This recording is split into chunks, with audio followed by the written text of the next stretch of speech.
amigos do Em Cartaz, estamos aqui em mais um programa do Cartaz da Cidade, dessa vez falando sobre educação aqui no município de Juazeiro, mas que também tem ligação com o estado da Bahia, porque nós vamos tratar sobre a municipalização de 3 escolas que antes eram administradas, estavam sendo administradas e ainda estão, porque ainda não se efetivou essa transição, pelo estado da Bahia. Estamos aqui com o senhor Valdo Adelino, que é administrador na escola Pedro Raimundo Rodrigues Rego, o antigo Colégio Leonor, que fica ali no bairro do Piranga.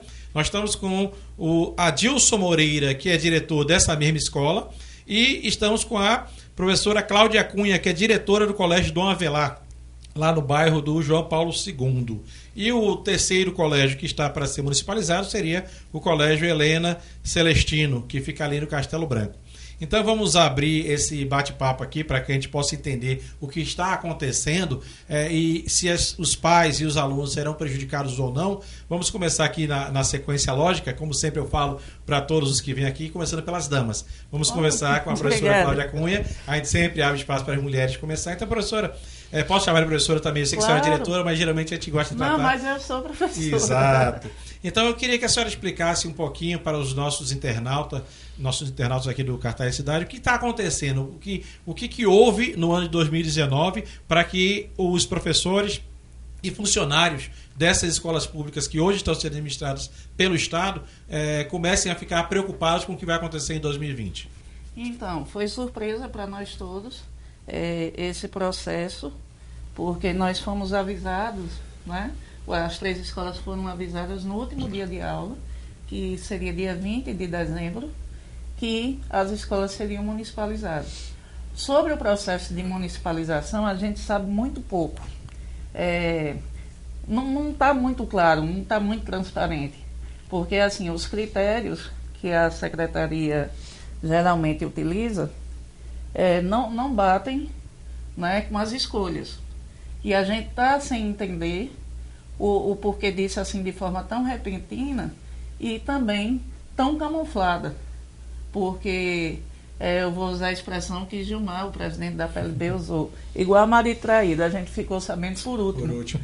E aí ficou difícil você estar conversando com a comunidade escolar, porque a gente não foi consultado de forma nenhuma.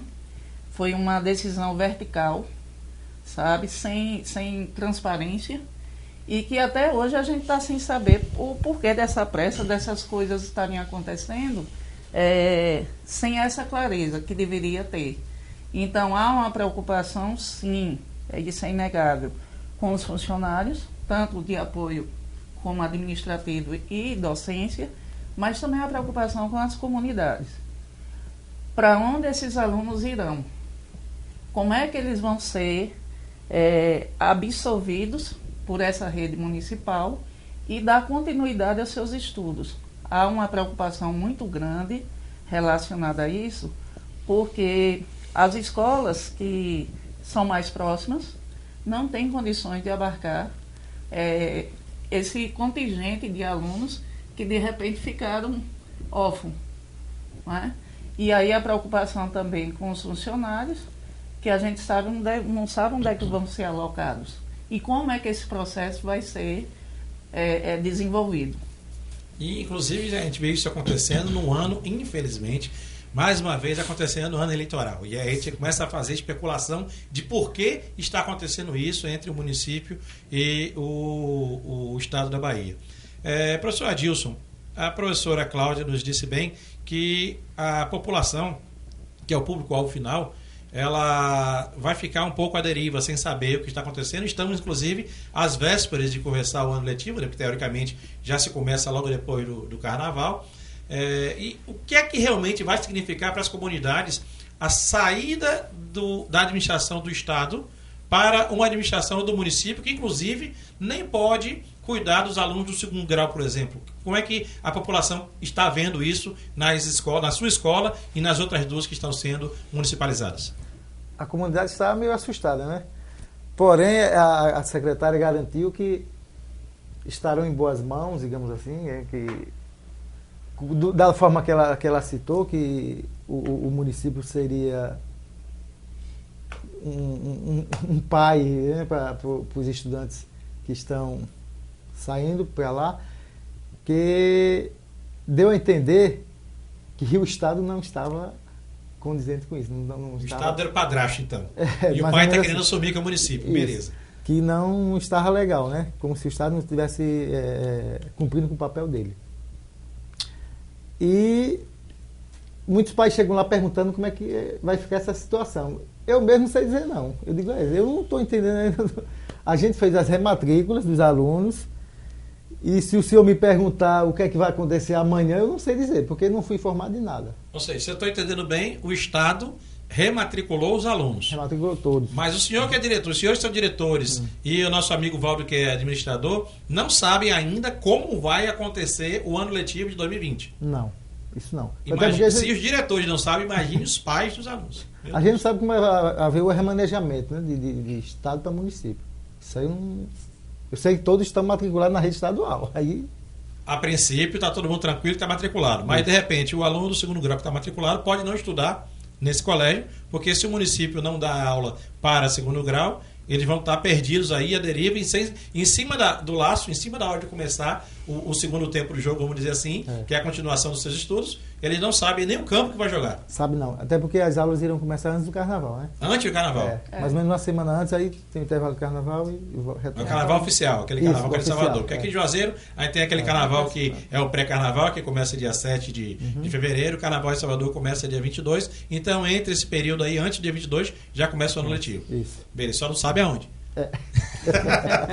Agora, Valdo, a preocupação óbvia é com toda a comunidade, o público-alvo final é o pai do aluno, o próprio aluno, a sociedade de modo geral. Mas óbvio que uma escola não acontece sem os profissionais, quer seja os professores e os demais funcionários da escola. Como é que esses funcionários estão enxergando, você que trabalha com administração, deve estar realmente diretamente ligado a esse público interno, como é que esse público das escolas estão se comportando para que eles possam ficar tranquilos no ano 2020, ou não estão tranquilos também?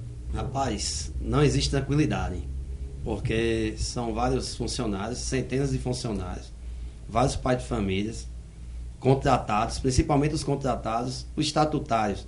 São estatutários, mas mesmo assim estão preocupados porque estão boiando, não sabem para onde vão.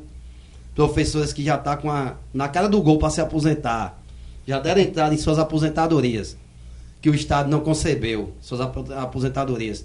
Estão preocupados porque não sabem para onde vão e o que vão fazer com eles.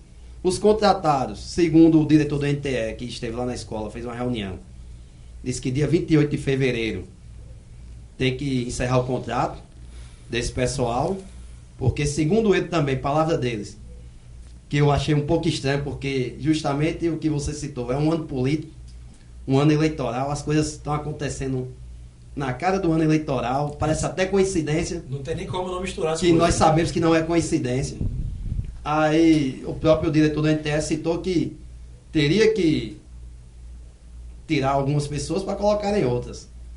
Então, nada mais claro do que politicagem. Quanto à escola Pedro Raimundo Rego, justamente na época que o José de Araújo estava para desabar por questão de infraestrutura e por ser no mesmo bairro, eles vão e pedem a escola de volta. Então isso é muita coincidência, é uma coincidência até estranha.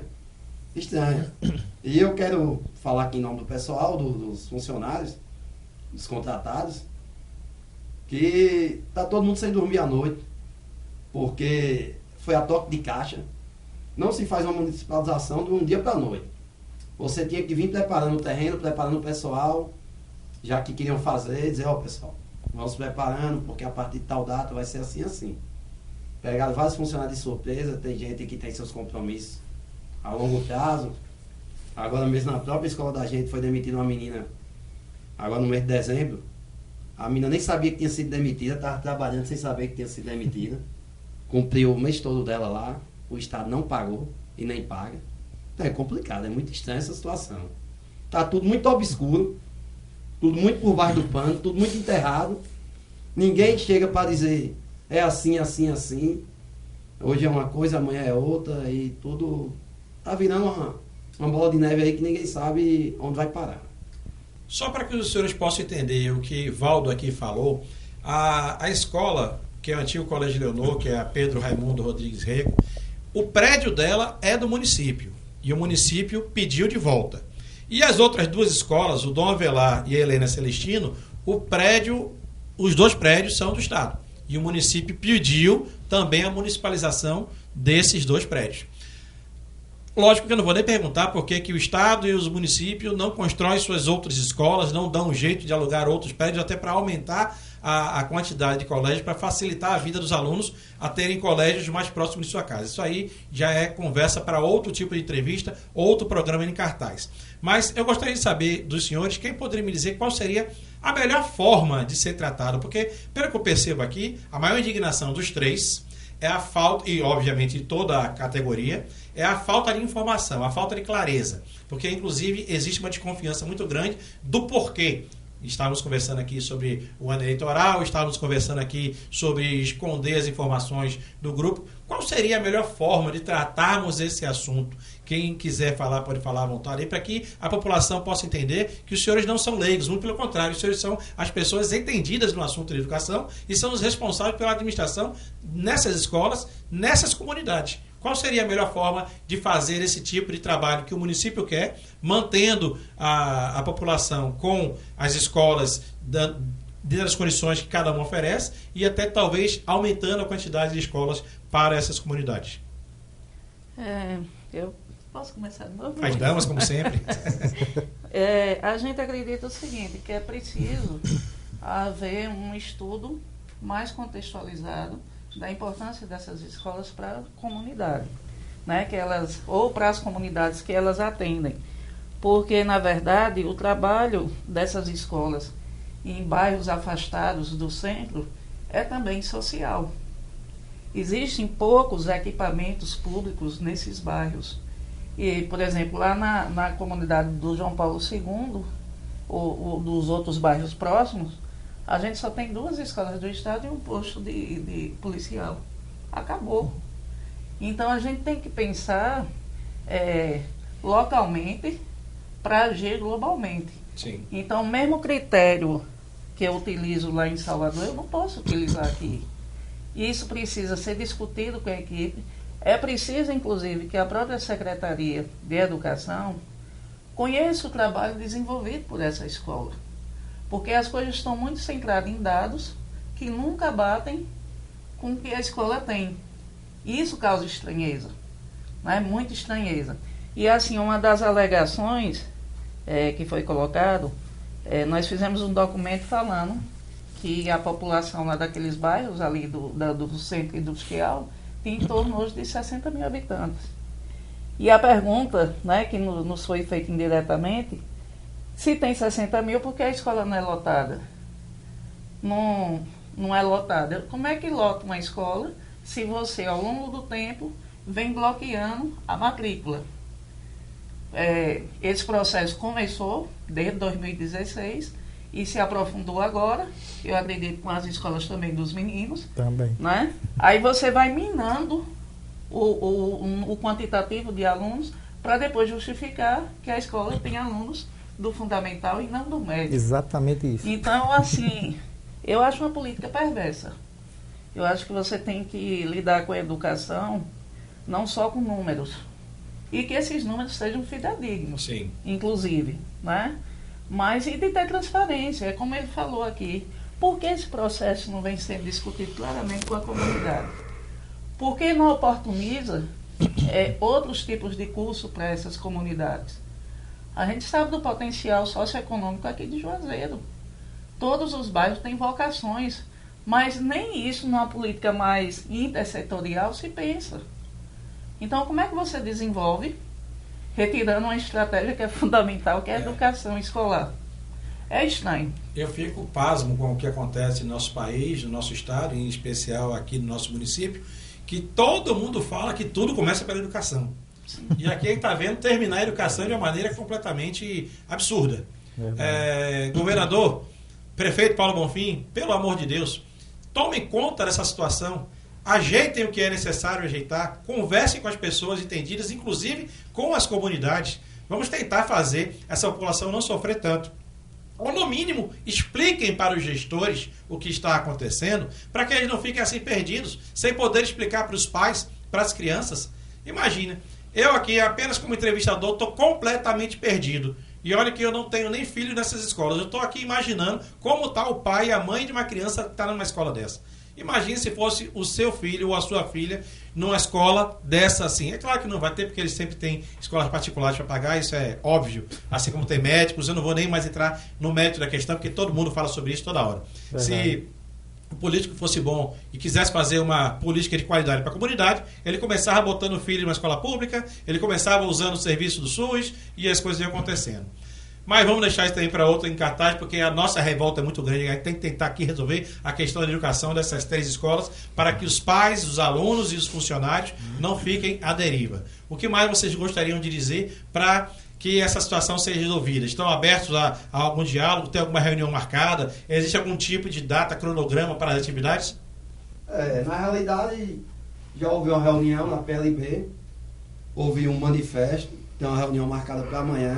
Reunião com quem? Com o pessoal do NTE, com o pessoal da Secretaria de Educação do município.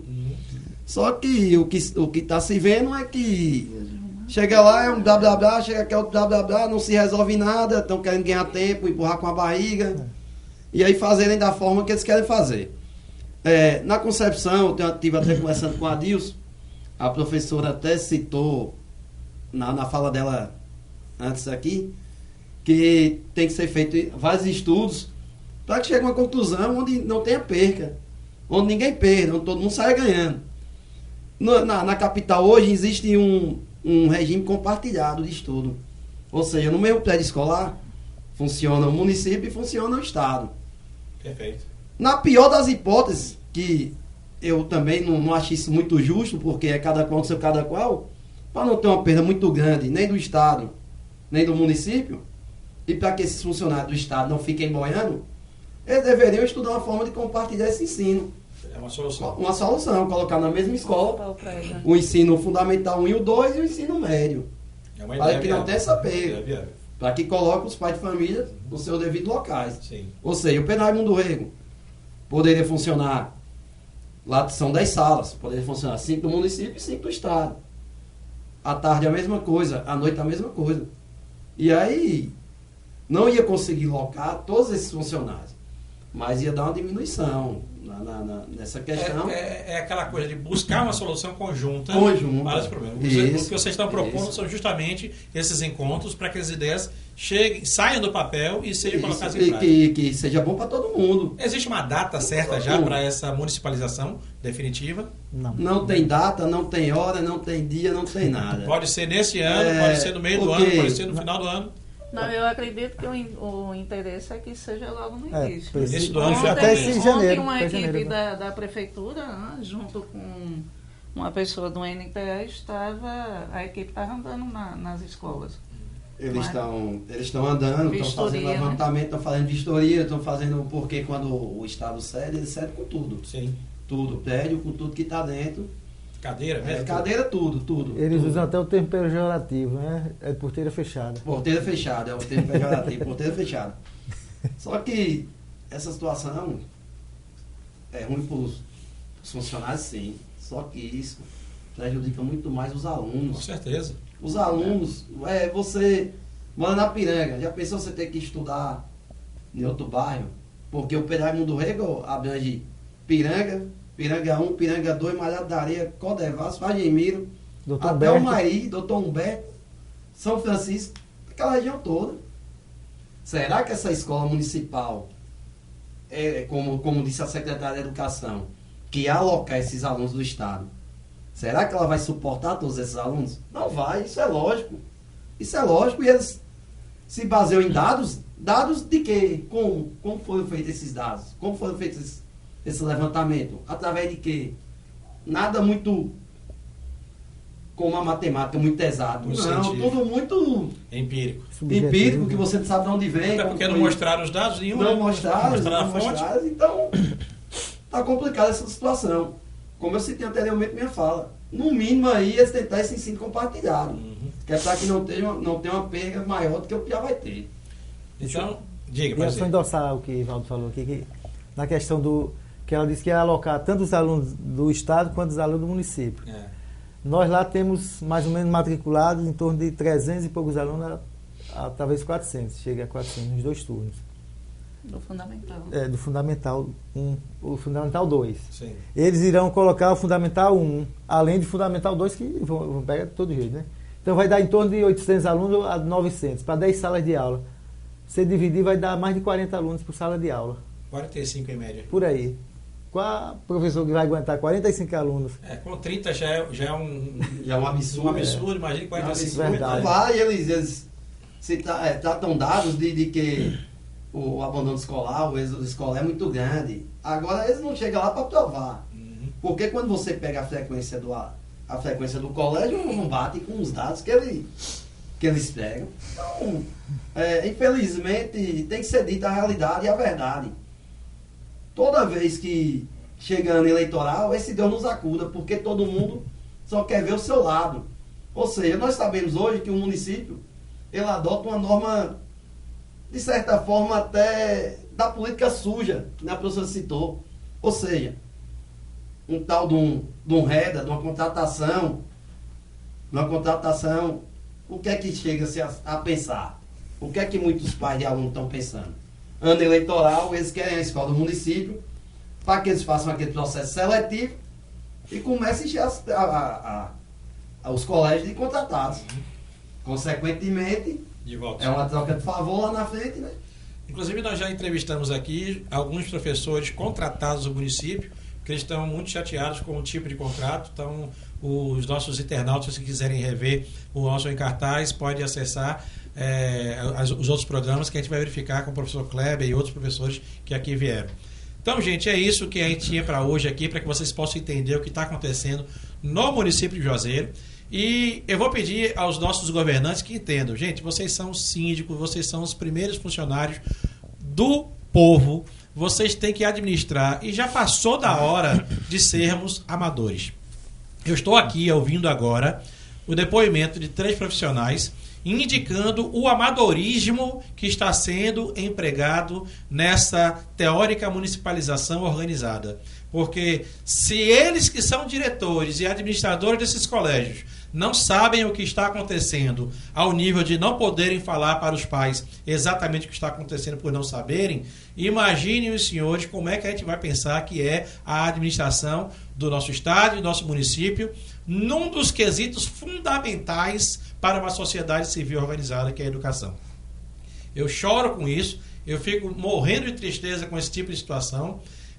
Eu realmente não sei quando é que nós vamos mudar esse conceito, porque já passou da hora de mudar esse conceito, de se brincar com os equipamentos e os profissionais do estado, do município, para quer seja educação, quer seja para a saúde e todos os outros órgãos que nós temos, que deveríamos ter ao nosso favor. E a gente fica muito indignado, muito insatisfeito. Hoje aqui recebendo o professor Valdo, o Valdo, que é o administrador, o professor Adilson, a professora Cláudia, que são diretores de 3 escolas, que é a escola Pedro Rego, a escola Dom Avelar e a escola Helena Celestino, que vão deixar de ser administradas pelo Estado e vão ser administradas pelo município, justamente no ano eleitoral. Ou seja, os pensamentos começam a se mesclar, começam a não deixar dúvidas.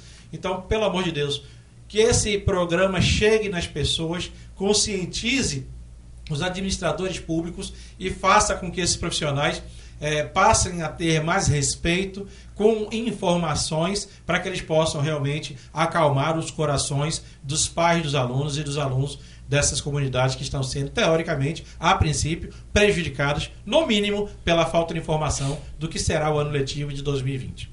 Estamos aqui, como sempre, para beneficiar você com a informação. Eu sou o Sidney Lima e estamos no seu Cartaz Cidade com o nosso programa de sempre, o Em Cartaz. Para todos, uma ótima jornada, uma ótima semana.